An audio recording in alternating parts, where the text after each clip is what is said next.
So guys, good morning. So guys, mag-align ako ng pina-align. Kaso maluluwag lahat ng rayos. Kaya guys, ayusin natin itong bike ng ating katropa. Ipitan lang natin lahat ng rayos niya.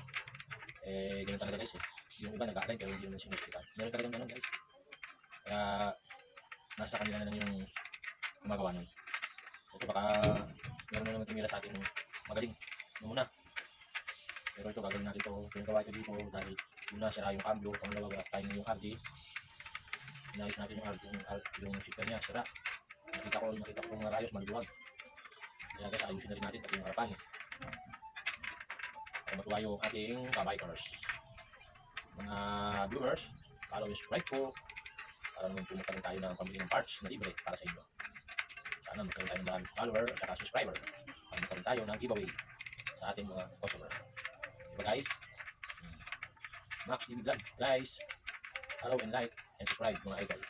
Maraming salamat mga idol.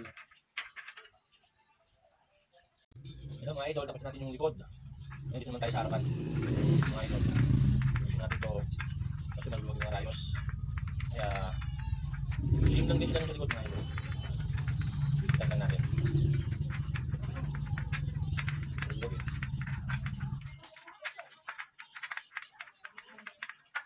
Para hindi malulog mga idol pag ginagamit. Malulog ko kasi krak na gano'n. Ayan yung idol ha. Okay. Ayan, i-remote mga idol. Post ko para sa inyo. Doon tayo mga idol sa Kasaranay. Max Vlog. Okay mga idol. Subscribe and like and follow mga idol. Okay. Salamat mga idol. Hello mga idol, ito yung kabuuan ng bike na inayos ko. Ayan. Okay yan mga idol. Tapos di ba ito yung shifter niya.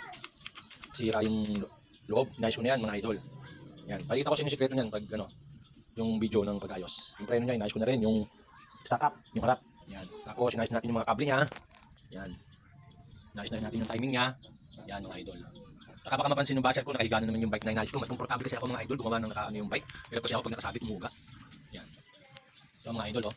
Yan. Inayos na natin yan. Pati yung rayos niya, nilay na natin. Hinipitan ko na lahat. Tsaka itinamin ko na rin yung cambio. Tsaka itinamin ko na rin pala yung gulong dahil medyo may pagka-audio siya dahil maluwag yung mga ano niya. Yan. Okay na yan mga idol. Yan mga idol. Subscribe mga idol and follow para maayos yung ano natin. Paggawa natin itong mga bike natin. Pag ano, pasyal kayo dito sa Kasaranay. Karoon tayo ng giveaway. Yan mga idol. Okay na yan mga idol. Maraming salamat. Thank you for watching and follow and like mga idol. Max TV Vlog. Salamat mga idol. Thank you.